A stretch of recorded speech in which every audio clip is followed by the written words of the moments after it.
محکمہ خوراک سندھ کی لاپرواہی کے باعث آپ کو بتائیں کہ کراچی کے گوداموں میں لاکھوں من گندم سڑنے لگی ہے۔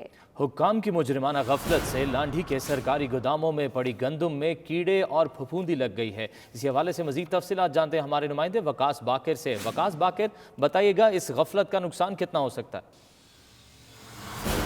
جی بالکل، اس وقت ہم موجود ہیں محکمہ خوراک سندھ کی نااہلی کے ایک اور مرکز یعنی محکمہ خوراک سندھ کا لانڈھی میں جو گندم کا گودام ہے وہاں پر یہ ہزاروں بوریاں جو کہ کروڑوں روپے قومی خزانے سے خرچ کر کے خریدی گئی تھی یہ گندم، اور 6 سال پہلے ہی خرچ کی گئی تھی گندم۔ یہاں پر صورتحال یہ ہے کہ یہ گندم جس کو اب کیڑا لگ چکا ہے، پھپھوندی لگ چکی ہے، بوریاں یہاں پر جس طرح یہ گندم ہوئی ہے کوئی اس کا پرسان حال نہیں ہے۔ قومی خزانے کو نہ صرف نقصان پہنچایا گیا بلکہ من پسند افراد کو اور سفارشی افراد کو یہاں پر جو گندم جو تازہ فصل آتی ہے اس میں سے دی جاتی ہے۔ 6 سال سے اس گندم کا جو ہے وہ کوئی فیصلہ نہیں ہو سکا، اور اس کے بعد یہ پھر گندم جو ہے مختلف بوریوں میں ڈال کر اور وزن پورا کرنے کے لیے استعمال کی جاتی ہے۔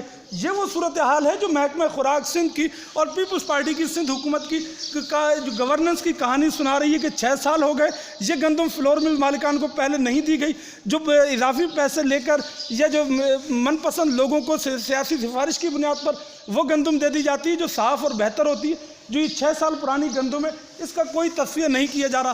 یہ قومی خزانے سے کروڑوں روپے خرچ کر کے خریدی گئی گندم ہے جس کے ساتھ اب یہ صورتحال ہے، اور محکمہ خوراک اس ضمن میں کوئی صورتحال بتانے سے قاصر ہے۔